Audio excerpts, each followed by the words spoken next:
ನಮಸ್ತೆ friends, good food land ಚಾನಲ್ಗೆ ನಿಮಗೆಲ್ರಿಗೂ ಸ್ವಾಗತ. ಇವತ್ತು ಕಾರ್ನ್ ಫ್ರಿಟರ್ಸ್ ಅಂತ ಈವ್ನಿಂಗ್ ಸ್ನ್ಯಾಕ್ಸ್ ಮಾಡಿದ್ದೇನೆ ನಾನು. ಅದಕ್ಕೊಂದು ವಿಶೇಷ ಗ್ರೀನ್ ಚಟ್ನಿ ಮಾಡಿದ್ದೇನೆ ನೋಡಿ. ಎಷ್ಟು ಒಳ್ಳೆಯದಾಗಿ ಬಂದಿದೆ ನೋಡಿ. ಇದು ತಿನ್ನಲಿಕ್ಕೂ ಅಷ್ಟೇ ರುಚಿ ಆಗ್ತದೆ ನೋಡಿ. ಒಂದು ಕಾರ್ನ್ ತೆಗೆದುಕೊಂಡಿದ್ದೇನೆ, ಸ್ವೀಟ್ ಕಾರ್ನ್ ಇದು. ಇದನ್ನು ನೋಡಿ, ಇದನ್ನು ಬಿಡಿಸ್ತಾ ಇದ್ದೇನೆ ನಾನು ಚಾಕುವಲ್ಲಿ. ಈಗ ಇದನ್ನು ಮಿಕ್ಸಿಗೆ ಹಾಕಿ ಪಲ್ಸ್ ಮೋಡಲ್ಲಿ ಒಂದು 2-3-4 ಸೆಕೆಂಡಷ್ಟು ಗ್ರೈಂಡ್ ಮಾಡುವ ನೋಡಿ. ಇದು ತರಿ ಇದೆ ನೋಡಿ, ಪೂರ ನುಣ್ಣಗಾಗಲಿಲ್ಲ. ಇದು ಆಗೋದು ಸಹ ಬೇಡ ನೋಡಿ. ಇದನ್ನು ಒಂದು ಪಾತ್ರೆಗೆ ಹಾಕ್ತಾ ಇದ್ದೇನೆ ನಾನೀಗ.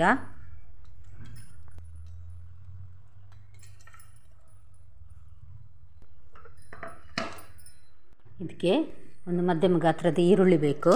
ಇದನ್ನು ಸಣ್ಣದಾಗಿ ಕಟ್ ಮಾಡಬೇಕು ನೋಡಿ. ನಾನೀಗ ಸಣ್ಣದಾಗಿ ಇದನ್ನು ಕಟ್ ಮಾಡ್ತಾ ಇದ್ದೇನೆ. ಒಂದು ಈರುಳ್ಳಿ ಸಾಕಾಗ್ತದೆ. ಇದು ಒಂದು ಕಾರ್ನಿಗೆ.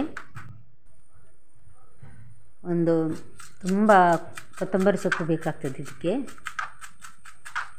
ನೋಡಿ. ಸಣ್ಣದಾಗಿ ಇದನ್ನು ಸಹ ನಾನು ಕಟ್ ಮಾಡ್ತಾ ಇದ್ದೇನೆ. ಇದೆರಡನ್ನು ಈಗ ಗ್ರೈಂಡ್ ಮಾಡಿದ ಕಾರ್ನ್ ಮಿಕ್ಕೆ ಹಾಕ್ತಾ ಇದ್ದೇನೆ ನಾನು. ಇದಕ್ಕೆ ಈಗ 1 ಟೀ ಸ್ಪೂನ್ನಷ್ಟು ಚಾಟ್ ಮಸಾಲ, ಅರ್ಧ ಟೀ ಸ್ಪೂನ್ ಬ್ಲ್ಯಾಕ್ ಸಾಲ್ಟ್, ಮತ್ತು 1 ಟೀ ಸ್ಪೂನ್ ಜೀರಾ, ಮತ್ತು ಸ್ವಲ್ಪ ಉಪ್ಪು, ಮತ್ತು ಖಾರಕ್ಕೆ ಬೇಕಾದಷ್ಟು ಕೆಂಪು ಮೆಣಸಿನ ಪುಡಿ, ಮತ್ತು ಸ್ವಲ್ಪ ಅರಸಿನ. ನಾನೀಗ ಸ್ವಲ್ಪ ಖಾರ ಕಡಿಮೆ ಹಾಕಿದ್ದೇನೆ. ಮಕ್ಕಳಿಗಾಗಿ ಮಾಡೋದಾದರೆ ಕಡಿಮೆ ಹಾಕಬೇಕು. ಈಗ ನೋಡಿ, ಒಂದು ಅರ್ಧ ಕಪ್ಪಿನಷ್ಟು ಮೈದಾ ಹಾಕ್ತಾ ಇದ್ದೇನೆ, ಮತ್ತೊಂದು ಅರ್ಧ ಕಪ್ಪಿನಷ್ಟು ಅಕ್ಕಿ ಹಿಟ್ಟು. ಇದು ಎರಡನ್ನು ಹಾಕುವ. ಉಪ್ಪು ನಾವು ಆ ಮಸಾಲೆ ಹುಡಿಯೊಟ್ಟಿಗೆ ಹಾಕಿದ್ದೇವೆ ಇದಕ್ಕೆ. ಇದು ನೋಡಿ ಮಯೋನೈಸ್ ಅಂತ.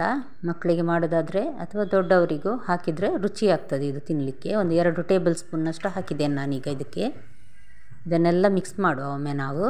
ಚೆನ್ನಾಗಿ ಮಿಕ್ಸ್ ಆಗಲಿ. ನಂತರ 1 ಕಪ್ಪಿನಷ್ಟು ಮೊದಲು ನಾನು ನೀರು ಹಾಕ್ತೇನೆ. ಯಾಕಂದರೆ ನೀರು ನೋಡಿ ಹಾಕಬೇಕು, ತುಂಬ ನೀರು ಸಹ ಆಗಬಾರ್ದು ಇದು. ಅದಕ್ಕೋಸ್ಕರ ನೋಡಿ, ಇನ್ನು ಸ್ವಲ್ಪ ನೀರು ಬೇಕಾಗ್ತದೆ. ನಾನು ಹಾಕಿದ್ದೇನೆ. ಈಗ ನೋಡಿ, ಇದಕ್ಕೆ ಸ್ವಲ್ಪ ಕಾವಲಿಗೆ ನಾನು ಎಣ್ಣೆಯನ್ನು ಸ್ಪ್ರೆಡ್ ಮಾಡಿದ್ದೇನೆ ನೋಡಿ. ಇದೊಂದು ದೊಡ್ಡ 2 ಟೇಬಲ್ ಸ್ಪೂನ್ನಷ್ಟು ಹಾಕಿ ಸ್ವಲ್ಪ ಸ್ಪ್ರೆಡ್ ಮಾಡಿದರೆ ಆಯಿತು. ತುಂಬ ಸ್ಪ್ರೆಡ್ ಮಾಡಬೇಕಾಗಿಲ್ಲ. ಇದನ್ನು ನಾನು 3 ಹಾಕಿದ್ದೇನೆ ನೋಡಿ. ಎಷ್ಟು ಚೆನ್ನಾಗಿ ಬಂದಿದೆ ನೋಡಿ. ಇದು ಮಾಡಲಿಕ್ಕೆ ತುಂಬ ಸುಲಭ, ಬೇಗ ಆಗ್ತದೆ. ಮಕ್ಕಳು ದೊಡ್ಡವರು ಎಲ್ಲರೂ ಇಷ್ಟಪಟ್ಟು ತಿಂತಾರೆ ಇದನ್ನು.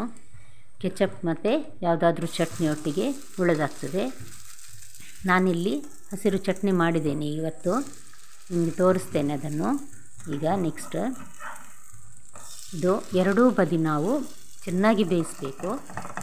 ಲೋ ಟು ಮೀಡಿಯಮ್ ಹೀಟಲ್ಲಿಟ್ಟು ಬೇಯಿಸಬೇಕು ಇದನ್ನು. ಜಾಸ್ತಿ ಉರಿ ಮಾಡಿದರೆ ಸಹ ಇದು ಕಪ್ಪಗಾಗ್ತದೆ ತುಂಬ. ಹಾಗಾಗಿ ನೋಡಿ, ಈಗ ಇದು ಒಳ್ಳೆ ಬೆಂದಿದೆ. ಇದನ್ನು ತೆಗೆಯುವ ನಾವೀಗ ಒಂದು ಪ್ಲೇಟಿಗೆ. ಇದನ್ನು ಒಂದು ಪ್ಲೇಟಿಗೆ ತೆಗಿತಾ ಇದ್ದೇನೆ ನೋಡಿ. ಈಗ ಉಳಿದ ಹಿಟ್ಟಲ್ಲಿ ಸಹ ಇದೇ ರೀತಿ ಮಾಡ್ತಾ ಇದ್ದೇನೆ ನಾನು. ಇದರಲ್ಲಿ ಒಟ್ಟು 12 ಆಗಿದೆ ನಮಗೆ ಫ್ರಿಟರ್ಸ್.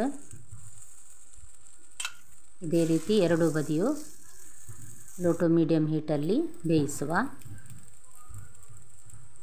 ಬಣ್ಣ ಎಲ್ಲ ನೋಡಿ, ಯಾವುದೇ ಒಂದು ಹಳದಿ ಪುಡಿ ಬಿಟ್ಟರೆ ಬೇರೆ ಯಾವುದು ಹಾಕಲಿಲ್ಲ. ಆದರೂ ಎಷ್ಟು ಚೆನ್ನಾಗಿ ಕಲರ್ ಬಂದಿದೆ ನೋಡಿ. ಅಕ್ಕಿ ಹಿಟ್ಟು ಹಾಕಿರೋದ್ರಿಂದ ಸ್ವಲ್ಪ ಕ್ರಿಸ್ಪ್ ಸಹ ಆಗಿರ್ತದೆ ಇದು. ಫ್ರೆಂಡ್ಸ್, ಮೊದಲ ಬಾರಿಗೆ ನೀವು ನನ್ನ ವಿಡಿಯೋ ನೋಡುವವರಾಗಿದ್ದರೆ ದಯವಿಟ್ಟು ಸಬ್ಸ್ಕ್ರೈಬ್ ಮಾಡಿ, ಲೈಕ್ ಮತ್ತು ಶೇರ್ ಮಾಡೋದನ್ನು ಮರಿಬೇಡಿ ನೋಡಿ. ಈಗ ಮಾಡಿದ್ದು ಕೂಡ ರೆಡಿ ಆಯಿತು. ಇದನ್ನು ಒಂದು ಪ್ಲೇಟಿಗೆ ತೆಗೆದು ಇಡುವ. ಬಿಸಿ ಬಿಸಿ ತಿನ್ನಲಿಕ್ಕೆ ಇದು ಒಳ್ಳೆಯದಾಗ್ತದೆ ನೋಡಿ. ಎಷ್ಟು ಚೆನ್ನಾಗಿ ಬಂದಿದೆ ನೋಡಿ, ಎಷ್ಟು ಚೆನ್ನಾಗಿ ಕಾಣ್ತಾ ಉಂಟು ಅಲ್ವಾ ಫ್ರೆಂಡ್ಸ್? ನೀವು ಒಮ್ಮೆ ಟ್ರೈ ಮಾಡಿ ಹೇಗೆ ಬಂದಿದೆ ಎಂದು ನನಗೆ ಕಮೆಂಟ್ಸಲ್ಲಿ ತಿಳಿಸಿ. ಈಗ ನೋಡಿ, ಚಟ್ನಿ ಮಾಡುವ. ಚಟ್ನಿಗೆ ಒಂದು ಸಣ್ಣ ತುಂಡು ಪೇರಳೆ ಹಣ್ಣು ಬೇಕು ನೋಡಿ. ಒಂದು 1/4 ಭಾಗ ದೊಡ್ಡ ಪೇರಳೆ ಹಣ್ಣಾದರೆ, ಇಲ್ಲಾಂದರೆ ಒಂದು ಅರ್ಧ ಭಾಗ ಬೇಕು. ಇದನ್ನು ಸಣ್ಣದಾಗಿ ಕಟ್ ಮಾಡುವ. ಒಳ್ಳೆ ಕ್ರೀಮಿ ಟೆಕ್ಸ್ಚರ್ ಬರ್ತದೆ ಇದು ಹಾಕಿ ಮಾಡಿದರೆ. ಟೇಸ್ಟ್ ಸಹ ಅಷ್ಟೇ ಒಳ್ಳೆಯದಾಗ್ತದೆ ನೋಡಿ. ಬೀಜ ಎಲ್ಲ ತೆಗಿಬೇಕಿದ್ರದ್ದು. ಬೀಜ ತೆಗೆದು ಇದನ್ನು ಹಾಕಬೇಕು ನೋಡಿ. ಹಾಕ್ತಾ ಇದ್ದೇನೆ ನಾನೀಗ.